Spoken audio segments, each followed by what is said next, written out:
keyakinan itu tidak cukup dengan hanya ucapan, harus dengan bukti. Jadi bukti itu harus meyakinkan baru mubahalah. Dan satunya juga tampil juga. Kalau nggak mau jangan disebut mubahalah. Kalau disebut mubahalah, ini namanya istilah jamaah dibuat main-main. Yang waras tidak boleh mengalah terhadap mereka para pencuri agama yang menjadikan agama sebagai alat politik. Assalamualaikum warahmatullahi wabarakatuh. Om Swastiastu, Namo Buddhaya, salam kebajikan. Kembali bersama Tolong 9 dari Buta Pandita Lopi Bulukumba. Ada satu hal yang menarik saya kira dari seluruh rangkaian persidangan Sugi Nur dan Bambantri, di mana kali ini dihadirkan ahli, yaitu ulama, terkait soal bagaimana menjelaskan persoalan mubahalah. Seperti yang pernah saya sampaikan sebelumnya, bahwa mubahalah itu adalah hal yang tidak boleh sembarangan dilakukan, apalagi dilakukan secara serampangan dan barbar yang memiliki agenda politis seperti yang dilakukan oleh Egy Sujana dan Bambantri. Itulah yang membuat kedua orang ini kemudian menjadi tersangka, yang sampai dalam proses persidangannya itu pembahasannya menotong ijazah terus.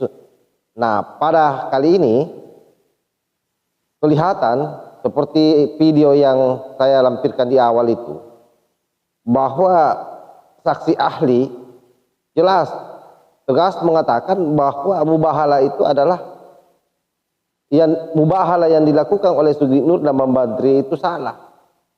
Ya, karena memang konteksnya lain, apalagi dia tidak merasa bahwa apa yang dimubahalakan itu sesuatu yang pasti kebenarannya. Itulah yang membuat saya kira memang dua orang ini bersama dengan pengacaranya semuanya ini orang yang cilaka. Yang pasti suatu saat dia akan menuai hasil dari mubahalanya ini. Kenapa? Karena ini adalah sumpah yang paling tertinggi di dalam agama Islam. Dan dia permainkan. Coba bisa dibayangkan.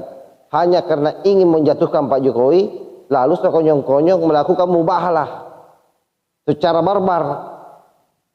Dan sekali lagi saya tegaskan bahwa menurut kesaksian dari sepanjang proses persidangan oleh saksi ahli yang didatangkan oleh jaksa penuntut umum, mubahalah tersebut dianggap salah. Artinya tidak pada tempatnya sebagaimana yang dicontohkan oleh Rasulullah Shallallahu Alaihi Wasallam. Nah, karena itu siapapun di luar sana, terutama para pendukung Bambantri dan Sugi Nur serta loyalis Egy Sujana dan Khosinuddin HTI ini, agar ke depan jangan meniru-niru gayanya ini kau punya bos. Terutama gayanya Sugi Nur ini yang bermain-main dengan mubahalah. Karena Sugi Nur ini kita tahu orang yang paling sering bermubahalah. Dia ikuti gayanya Habib Rizik saat Habib Rizik dulu menantang Gus Dur untuk melakukan mubahalah. Akhirnya apa yang terjadi? Habib Rizik mengalami derita yang berkepanjangan sampai hari ini. Hari ini Rizik Syihab itu masih wajib lapor. Bahkan pernah terusir dari negara ini. Bukan terusir ya, melarikan diri sampai 2 tahun. Waktu itu kita tahu bahwa dia pergi umroh, tapi umrohnya itu 2 tahun. Umroh terpanjang di dunia. Ini mau disampaikan ke Jaya Suprana ini supaya tidak mengurusi Anies Baswedan.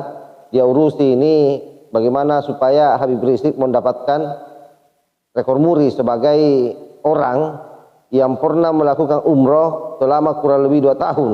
Itu karena chat musimnya dulu. Yang sekarang ini juga masih bisa sebenarnya kita usut kembali. Jadi sahabat-sahabat semua, inilah efeknya. Mudah-mudahan keputusan hakim dengan apa yang disampaikan oleh ahli ini, karena ini ahli betul ini, bukan ahli abal-abal. Betul-betul Sugi Nur dan Bambantri ini dihukum semaksimal mungkin. Kalau perlu sampai membusuk di penjara, biar dia tahu rasa betapa orang kalau bermain-main dengan Al-Quran, itu resikonya besar. Termasuk Egy Sujana dan Husnuddin. Demikian, wallahul muwaffiq ila aqwamit thoriq. Wassalamualaikum warahmatullahi wabarakatuh. NKRI harga mati, Nusantara milik kita.